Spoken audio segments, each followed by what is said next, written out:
Kita mulailah Bu ya. Kita ansur-ansur sambil makan.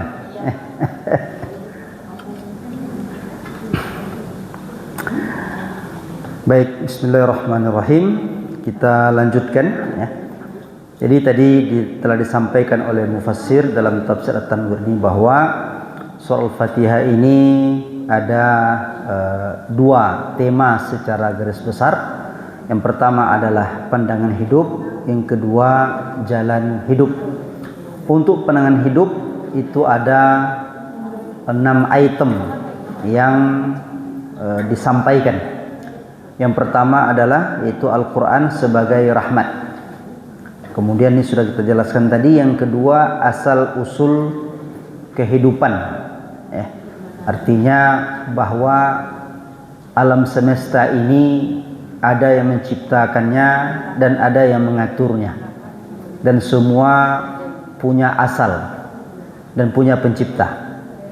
Kemudian yang ketiga yaitu jalannya kehidupan.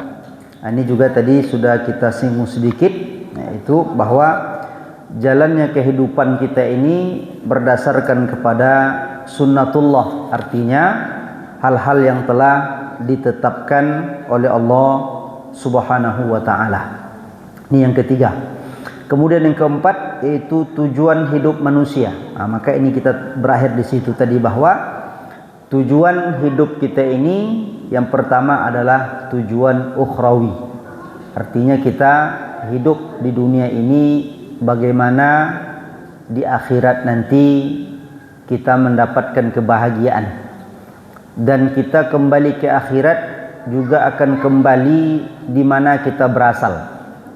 Dan kita akan berasal dari surga ketika Nabi Adam dan Siti Hawa. Namun karena satu kesalahan kemudian Allah turunkan mereka ke bumi. Makanya ketika kita meninggalkan dunia ini menuju akhirat, kita harus merasa berbahagia karena kita akan kembali ke kampung asal kita. Cuman bagi orang Islam yang tidak taat, ya bisa jadi kembalinya itu singgah dulu, transit di neraka, dibakar dulu. Kemudian tujuan yang kedua adalah tujuan hidup kita ini adalah untuk beribadah kepada Allah Subhanahu wa ta'ala. Maka supaya ukhrawi tercapai, kehidupan akhirat kita berbahagia, maka tujuan kita untuk hidup di dunia ini untuk beribadah kepada Allah Subhanahu wa ta'ala itu dapat dilaksanakan. Kemudian yang terakhir disebut dengan tujuan etis.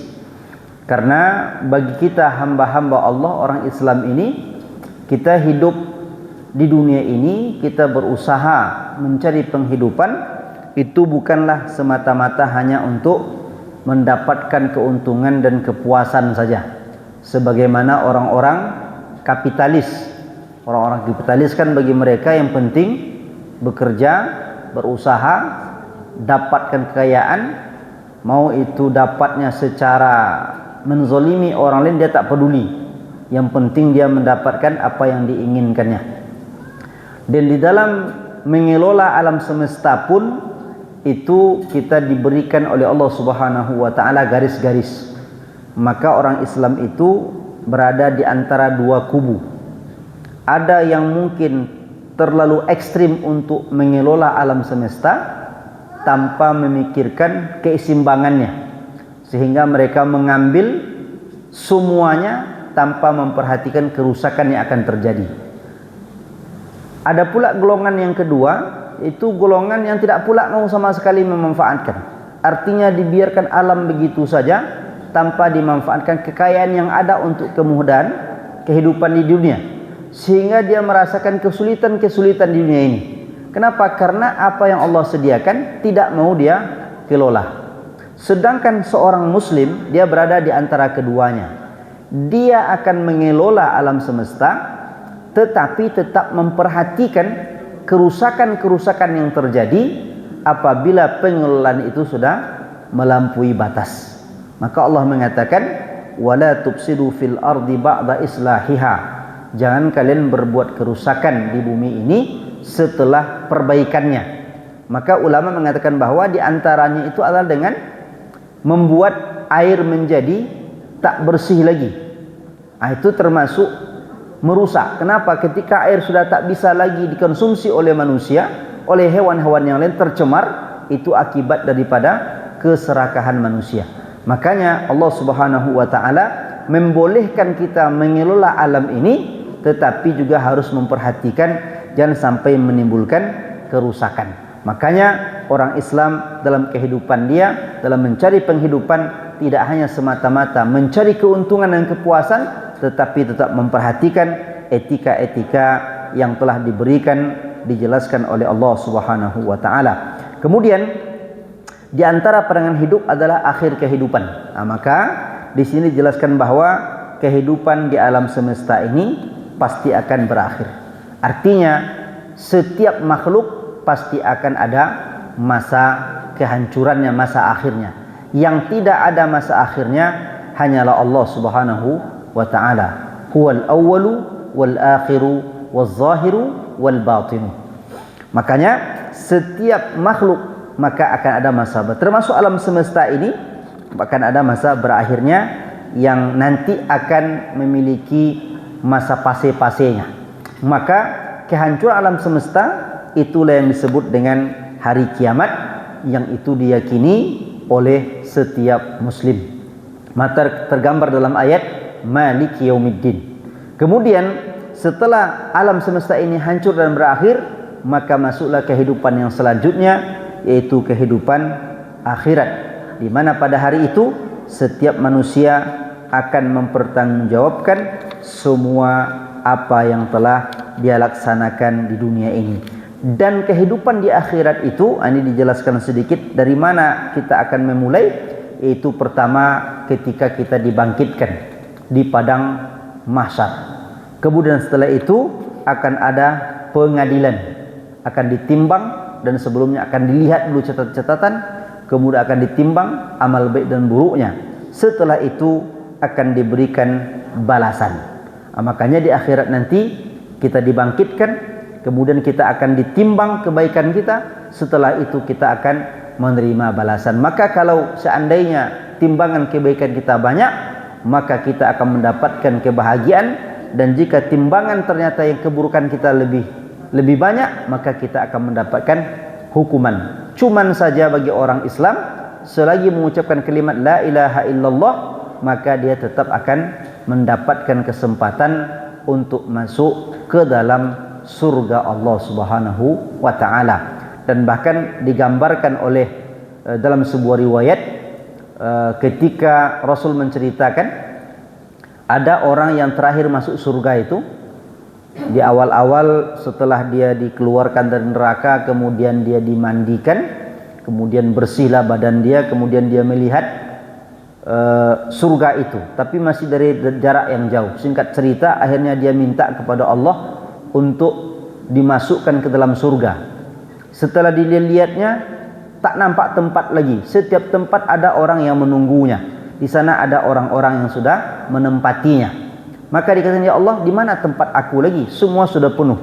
Maka Allah mengatakan, kamu turun ke bawah dan tengoklah tempatmu di situ. Maka dia pun turun, ditengok oleh dia. Tak ada orang sama sekali, tempat itu sejauh mata memandang, tak nampak tepinya. Sampai dia katanya, Allah, apakah ini tempat untuk aku? Apa kata Allah, itulah tempat untukmu. Sampai dia berkata, ya Allah, engkau jangan bergurau. Tak mungkinlah aku mendapatkan tempat yang sebagus ini, kata dia, dan seluas ini. Maka Allah mengatakan, dalam itu Allah tertawa. Kemudian nampaklah di situ kasih Allah SWT bahwa bahkan orang yang terakhir masuk surga pun itu tempatnya seluas mata dia memandang, tak nampak tepinya. Begitulah luasnya yang Allah sediakan bagi orang yang beriman. Namun demikian, jangan pula kita bercita-cita termasuk orang yang terakhir. Kenapa? Karena satu hari di akhirat sama dengan 1000 tahun di dunia.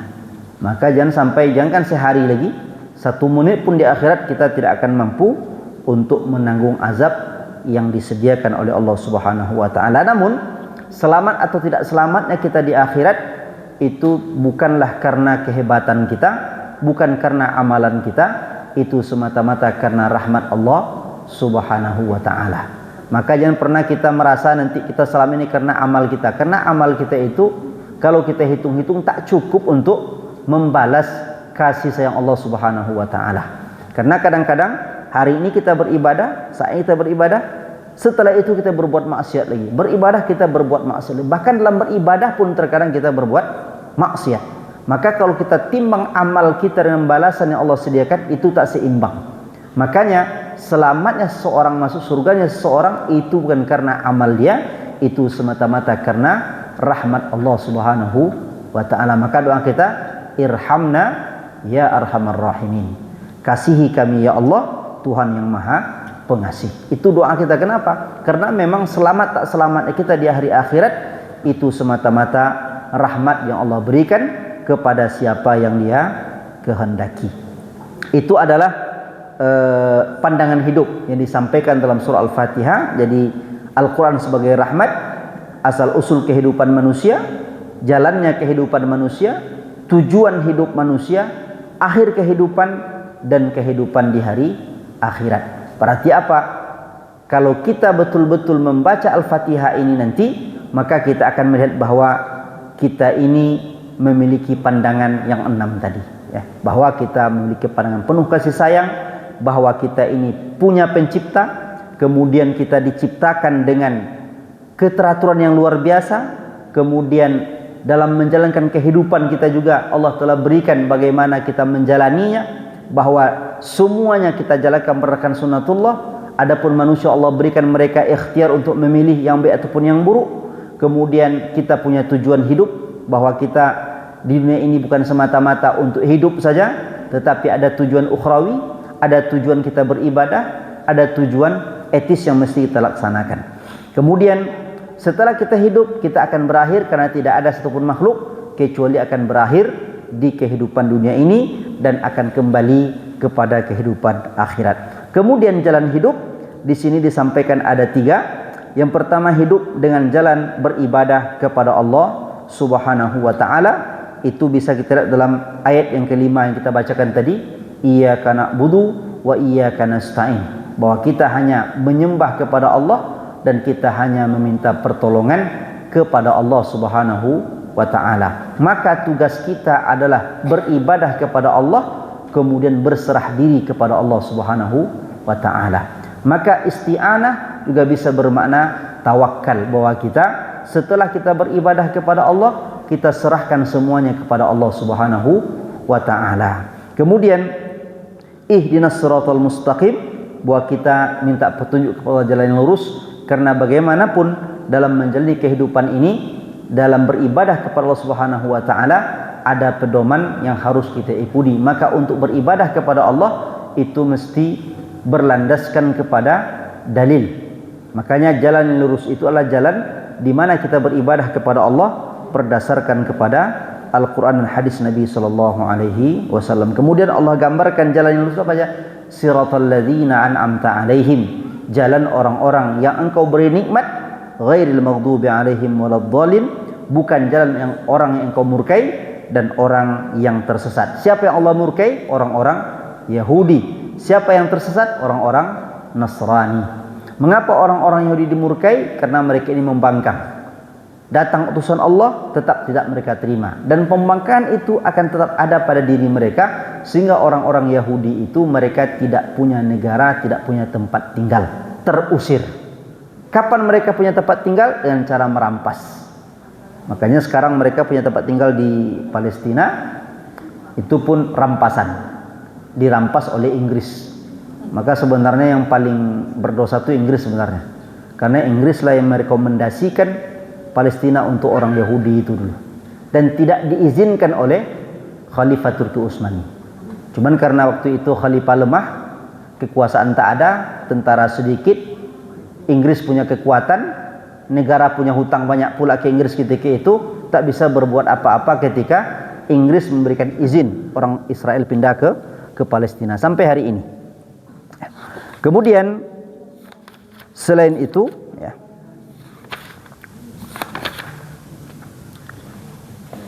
yang kedua, setelah kita menjalani kehidupan untuk beribadah kepada Allah Subhanahu wa taala, ada peran menjalani kehidupan. Apa peran kita di dalam menjalani kehidupan ini?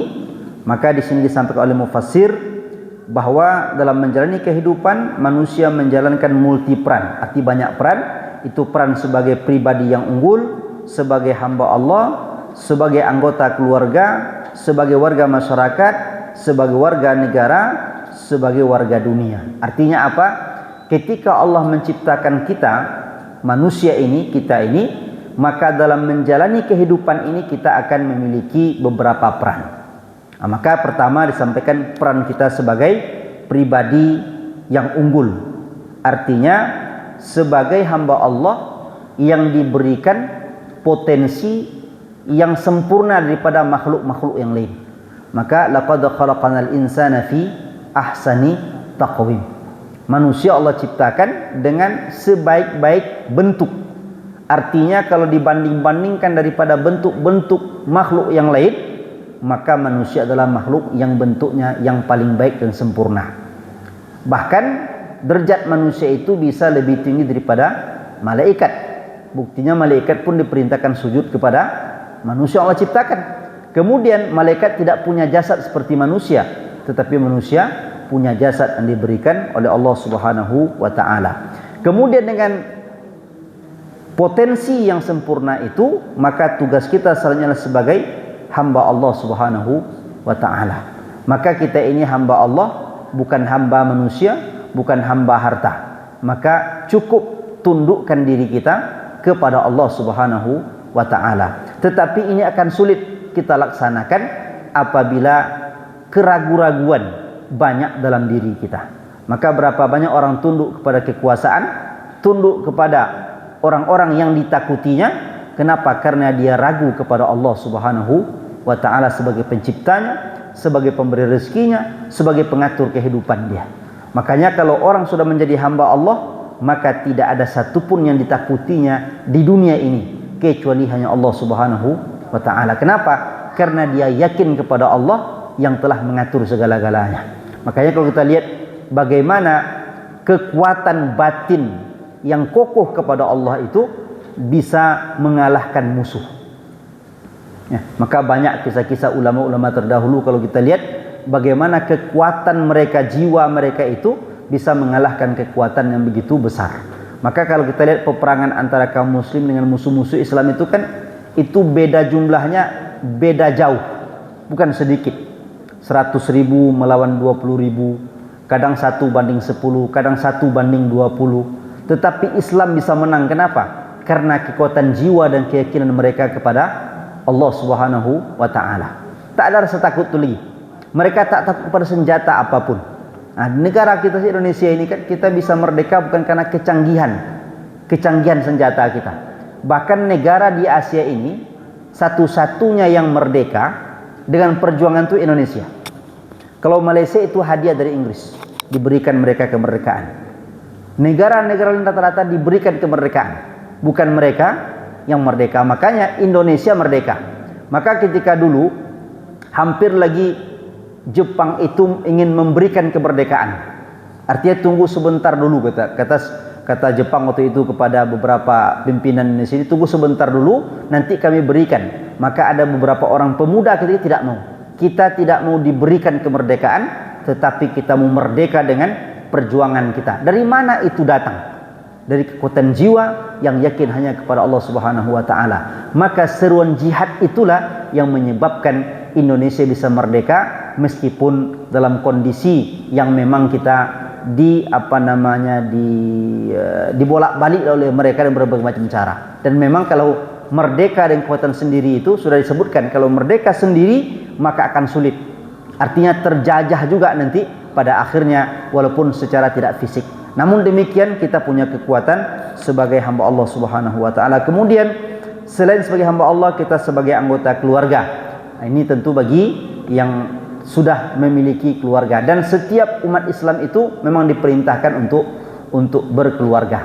Dan keluarga itu adalah siapa? Ayah, ibu dan anak. Maka ini adalah satu keluarga. Ketika anak menikah lagi, terbentuk keluarga yang baru lagi. Makanya yang mesti kita selamatkan itu adalah keluarga kita. Maka ku anfusakum wa ahlikum. Siapa keluarga kita? ayah, ibu, anak, suami, istri, anak. Maka kita hidup sebagai hamba Allah, tetapi ingat kita juga hidup sebagai seorang anggota keluarga yang punya peran masing-masing. Kemudian kita juga hidup sebagai anggota masyarakat. Karena bagaimanapun kita hidup tak bisa hanya kita saja, kita memerlukan orang lain karena manusia ini makhluk sosial. Dia tidak bergantung kepada orang lain. Maka sebanyak apapun harta kita, sekaya apapun kita pasti membutuhkan orang lain. Maka kita hidup sebagai anggota masyarakat. Di sana juga ada aturan yang mesti kita ikuti. Kemudian kita hidup sebagai warga negara.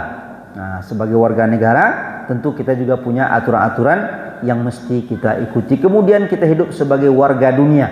Artinya kita hidup ini tidak hanya di negara kita juga hidup sebagai warga yang ada di dunia ini. Artinya apa? Itu peran-peran kita sebagai seorang hamba Allah Subhanahu wa taala dalam menjalani kehidupan. Dan mungkin ada peran-peran yang lain lagi nanti apabila dispesifikkan, tetapi dengan 6 ini sebagai makhluk yang unggul, sebagai hamba Allah, sebagai anggota keluarga, sebagai anggota masyarakat, sebagai anggota warga negara, dan sebagai warga dunia, setiap kita itu punya peran masing-masing dan tanggung jawab untuk menjalankan peran kita tersebut.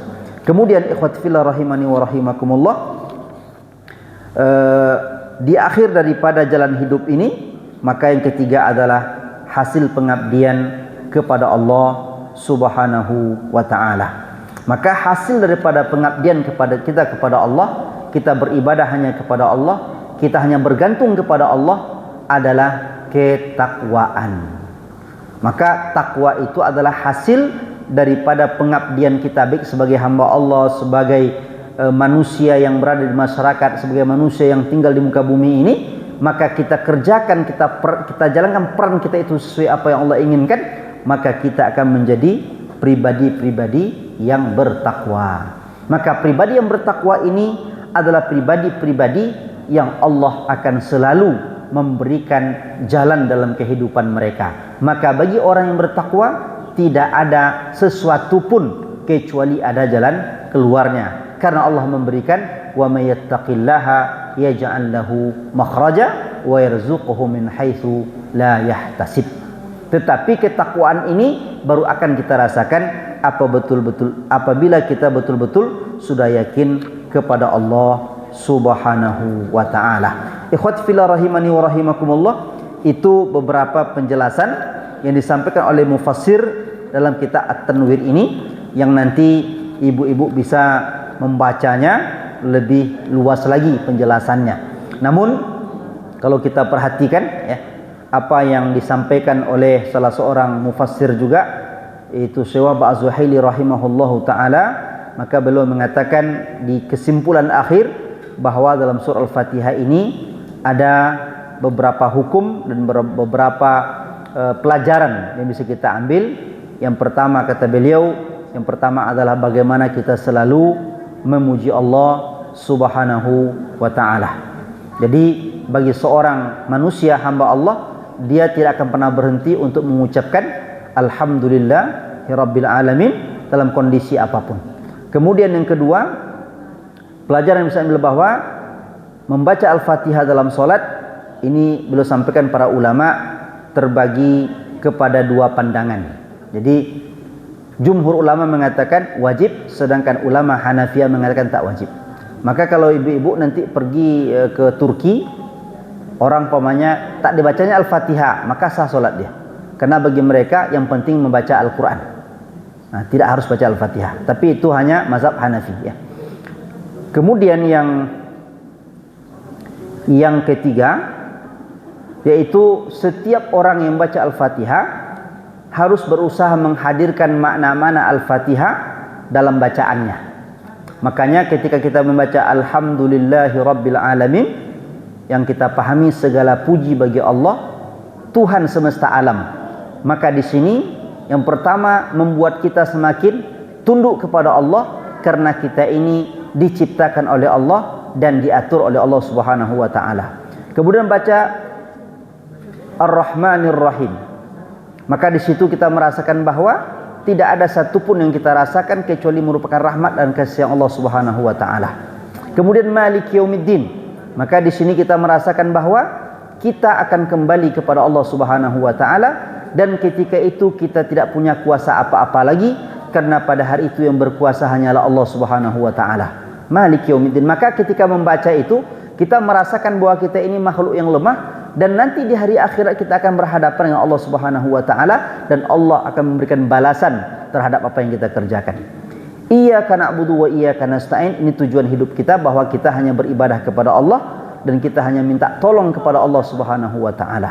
Kemudian ihdinas siratal mustaqim, di sini menunjukkan kepada kita bahwa kita mohon kepada Allah dalam beribadah, dalam menjalani kehidupan ini, minta petunjuk kepada Allah agar selalu berada di atas jalan yang lurus. Apa jalan lurus itu? Maka Allah katakan siratal ladzina an'amta 'alaihim ghairil maghdubi 'alaihim waladdallin. Itu jalan orang-orang yang Kau beri nikmat. Siapa mereka? Itu jalan para nabi, jalan para aulia, jalan orang-orang soleh, jalan orang-orang siddiqin, dan mereka inilah teman yang terbaik. Makanya kalau sudah berada di jalan itu, maka insya Allah akan selamat. Dan dikecualikan bukan jalan orang-orang Yahudi, bukan pula jalan orang-orang Nasrani, ataupun kelompok-kelompok yang serupa dengan mereka. Artinya apa? Bagaimanapun hebatnya kita beribadah kepada Allah, tetap kita membutuhkan Allah Subhanahu wa ta'ala. Maka kata para ulama, kesimpulan semua pelajaran-pelajaran akidah yang kita pelajari, kesimpulannya ada pada dua kalimat, itu la ilaha illallah Muhammadur Rasulullah sallallahu alaihi wasallam. Maka makna-makna Al-Fatihah ini mesti hadir setiap kali kita membacanya. Kemudian di sini disampaikan juga membaca Al-Fatihah tidak menggunakan bahasa Arab. Maka ulama sepakat bahwa tidak boleh membaca Al-Fatihah tanpa menggunakan bahasa Arab. Jadi tak boleh diganti dengan terjemahan. Banyak ada nanti orang masuk Islam kan tak hafal Al-Fatihah dia. Cuma terjemahan dia hafal, boleh dia baca? Tak boleh dia baca. Nah, artinya kalau belum hafal Al-Fatihah lagi, zikir jadi di sini. Kalau ada orang masuk Islam nanti umpamanya, dan dia baru belajar Al-Fatihah belum hafal lagi, dia cuma kalau terjemahan bisa dia umpamanya, maka tak boleh dia membaca terjemahan tersebut, dia tetap membaca yang bahasa Arab. Kalau tak bisa, cukup mengucapkan lafaz-lafaz zikir saja. Jadi kalau ada orang baru-baru baru-baru belajar sholat, ya jangan sampai nanti tak sholat dia hanya karena belum hafal Al-Fatihah. Kemudian yang terakhir ini masalah mengaminkan orang yang sholat, ya. Nah, maka kalau untuk Al-Fatihah kita baca dalam sholat ataupun di luar sholat, kita dianjurkan membaca amin. Jadi setiap baca Al-Fatihah tetap diakhiri dengan amin. Nah, cuman kalau dalam sholat, kalau kita sendiri baca amin, kalau kita berimam, maka amin makmum itu yang laki-laki itu diikuti dengan imam. Ya, kalau sholatnya jahar, bertepatan dengan aminnya imam. Tapi kalau sir, ya membaca sir masing-masing, tentu membaca juga dengan sir juga membaca aminnya. Yang penting setiap kita selesai baca Al-Fatihah, tetap kita akhiri dengan amin. Itu dianjurkan, karena amin itu artinya istajib. Artinya kabulkanlah doa kami, permintaan kami ya Allah. Ibu-ibu yang dirahmati oleh Allah Subhanahu wa taala, barangkali itu yang dapat disampaikan pada sore yang berbahagia ini. Kalau ada yang akan kita diskusikan, ya dipersilakan. Kalau rasanya ada. Kalau tidak ada, kita cukupkan.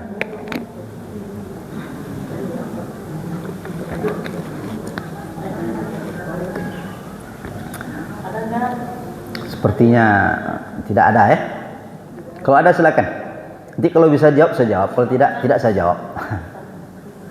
Baik itu berkaitan dengan tema kita ataupun luar tema juga tidak ada masalah, ya.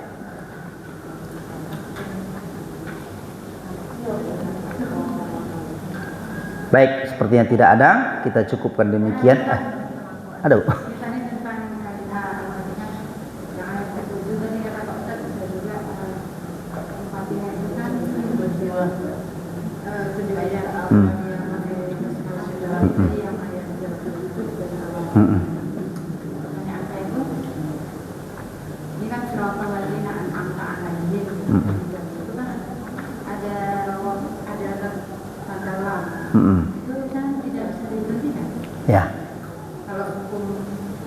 Ya.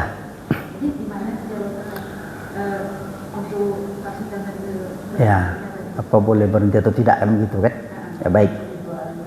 Jadi di dalam membaca siratal ladzina an'amta alaihim, apakah boleh wakaf di situ atau tidak? Nah, maka wakaf itu kan sebenarnya itu tanda yang dibuat oleh para ulama qiraat untuk memudahkan kita dalam membaca agar tidak salah dalam pemaknaan sebenarnya.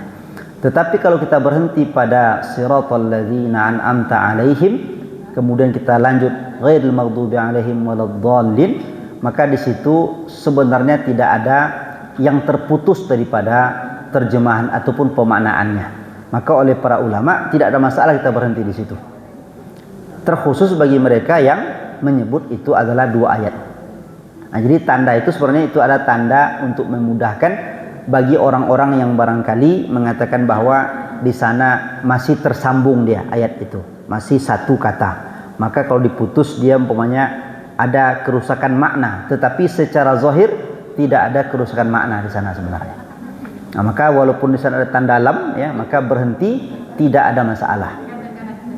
Ya, boleh dipenggal. Maka oleh sebagian ulama Syafi'iyah, karena kalau ulama Syafi'i itu kan mereka mengatakan 7 ayat, itu ayat yang terakhir itu adalah 1 ayat.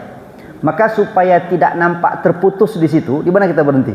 Maka berhentinya siratal ladzina an'amta alaihim ghairil maghdubi alaihim. Nah, itu berhenti ya. Baru ghairil maghdubi alaihim waladdallin. Jadi kita tidak wakaf pada kata tadi. Kalau napas tak sampai. Nah, tapi kalau napas sampai, dianjurkan sampai akhir membacanya satu nafas. Siratal ladzina an'amta alaihim ghairil maghdubi alaihim waladdallin. Napas panjang, tapi napas pendek harus berhenti di situ. Maka oleh para ulama sah dan tidak ada masalah. Dan dilihat pun di situ tidak ada sebenarnya kerusakan daripada makna. Kan siratal ladzina an'amta alaihim itu sudah satu penggalan. Itu jalan orang-orang yang engkau bernikmat atas mereka. Ghairil maghdubi alaihim waladdallin, bukan jalan orang-orang yang dimurkai atas mereka, waladdallin, dan bukan juga orang-orang yang sesat. Di secara makna dia tidak merusak. Makanya wakaf di situ walaupun termasuk wakaf umpamanya terlarang, tapi itu disebut dengan biasanya qabihnya itu tidak sampai kepada haram. Di ya. Ya. Ya.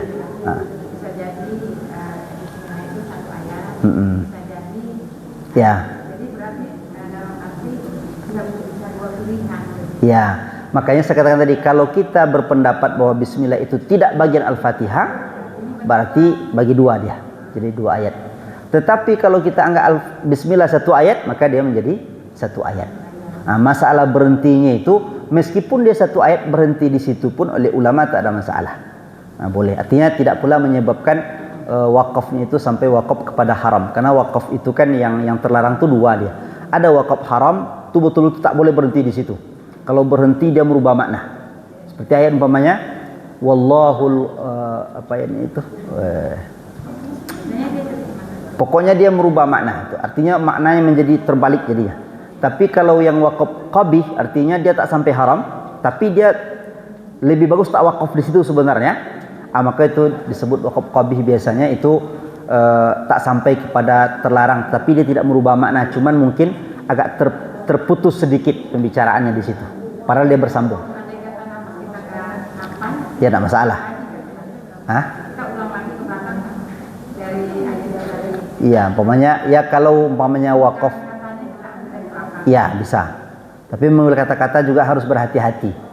Nah, karena kadang-kadang diambil katanya, saya sering mendengar, tapi ini bukan kori-kori apa ya, kori-kori apalah, bukan yang sudah ikut enteki lah, kori-kori biasa. Kadang sering salah dalam mengambil penggalan itu. Maka kadang mengambil penggalan malah semakin salah. Itu berhati-hati juga. Makanya perlu membaca Quran itu. Makanya bagi kita yang tidak paham bahasa Arab, tengoklah tanda wakaf tadi. Itu gunanya itu. Jadi tanda wakaf itu adalah untuk orang-orang yang tidak memahami tata bahasa Arab sebenarnya, supaya dia berhentinya tepat, tidak salah. Itu sebenarnya. Wallahu a'lam bishawab. Ya. Ya.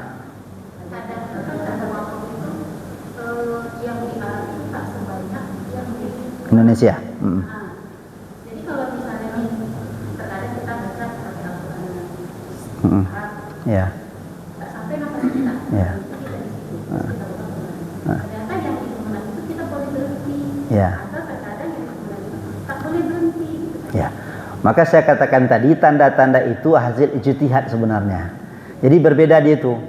Sampai tanda baris pun kalau ibu-ibu perhatikan tanda baris itu antara Arab dengan yang cetakan kita Indonesia itu berbeda itu baris-barisnya itu. Artinya tanda barisnya bukan letak baris apanya. Seperti umpamanya fathatain itu. Nah, dua fathah di atas itu kalau orang dicetakan Madinah kan dia berikan kalau seandainya itu adalah izhar biasanya sama lurusnya. Tapi kalau dia dengung pasti agak sedikit. Sama dengan juga dommatennya. Domaten juga beda itu. Nah, kalau kita kan tidak sama semuanya. Nah, maka tanda wakaf itu adalah usaha para ulama bagaimana orang-orang awam yang tidak mengerti bahasa Arab berpedomanlah kepada wakaf yang dibuat itu. Nah, maka nanti umpamanya pas tengok wakaf Quran Indonesia ternyata tak boleh berhenti. Di Arab boleh berhenti. Nah, maka pas baca yang bahasa Arab Indonesia ikutlah itu. Pas baca yang cetakan Madinah ikut boleh cetakan Madinah. Tapi kalau sudah kita mengerti sebenarnya tanda-tanda itu tidak menjadi patokan lagi. Makanya Quran itu sebenarnya lebih kepada penyimakan. Kalau kita kan guru-guru kita kan, kalau guru saya pribadi Quran tak bersambung sanadnya kepada Nabi. Tapi bagi para ulama yang bersambung itu, maka di mana berhentinya itu diketahui itu dan tidak harus ikut lagi. Makanya ada yang seperti Ustaz Murtadha itu yang di Imam Masjid Abu Darda itu dia kan 7 kali khatam bersama gurunya Syarafi Ridwan. Itu ditunjukkan tuh di sini berhenti, di sini tak boleh berhenti. Ditunjukkan semua itu. Jadi bacaannya itu sesuai dengan bacaan gurunya sampai kepada Rasulullah SAW. Kita yang tidak sampai ini itulah diberikan pedoman untuk membaca tadi itu. Makanya kan beda-beda nanti. Cetakan Mesir mungkin beda lagi dengan kita nanti tanda-tanda wakafnya itu. Beda dia. Makanya tanda wakaf itu pedoman bagi kita yang mungkin secara guru tak sampai sanadnya kepada Nabi, kemudian bagi kita yang memang bahasa Arabnya juga tidak terlalu kuat. Makanya supaya tak salah membaca maksudnya. Biar tak berdosa nanti seharusnya berhenti di situ, tak boleh berhenti kita umpamanya. Maka disitulah perlunya kaedah itu. Cuman meskipun kadang-kadang begitu kan tak sampai juga napas tuh kadang-kadang karena terlalu jauh panjang ini ya. Panjang tanda wakafnya, maka pandai kita lagi untuk memenggal-menggalnya di situ ya. Maka tapi juga tetap berhati-hati. Kenapa? Karena tanda wakaf itu memang itu adalah ijtihad para ulama Quran. Dan untuk Indonesia saya lupa di mana saya mendengar itu ada sebahagian ulama Quran kita itu mengatakan tanda-tanda wakaf kita terlalu banyak sebenarnya kata dia. Mungkin perlu untuk disederhanakan lagi. Itu memang diakui sekarang oleh sebagian ulama karena ditengok dipelajarinya begitu kan. Ini terlalu banyak dan mungkin perlu untuk disederhanakan lagi. Tapi itu kan memerlukan kesepakatan. Kita kan punya lajnah Tashih Al-Quran, biasanya mereka tuh yang mengkaji itu. Kalau memang nanti ada yang perlu diperbaiki akan mereka perbaiki. Cuman tanda-tanda itu adalah hasil ijtihad para ulama-ulama Al-Quran untuk memudahkan kita dalam membacanya. Wallahu a'lam bishawab. Barangkali itu saja. Terima kasih banyak. Mudah-mudahan bermanfaat. Yang terpenting adalah bagaimana semangat kita untuk selalu membaca Al-Quran, kemudian membaca Al-Quran dengan berusaha memahami setiap ayat-ayat yang kita baca. Insya Allah setiap kita tahu ayat itu dan kita paham dan kita mampu untuk menghayatinya, maka kita tidak akan pernah merasa bosan ketika bersama Al-Quranul Karim, dan kita akan merasakan kenikmatan-kenikmatan. Dan ingat, Al-Quran yang kita baca tidak hanya di dunia kita mendapatkan manfaatnya, sampai ke surga pun Al-Quran masih menentukan di mana posisi kita. Oleh karena itu tetaplah bersama Al-Quranul Karim. Fa'tabiru ya ulil absar la'allakum turhamun. Assalamualaikum warahmatullahi wabarakatuh.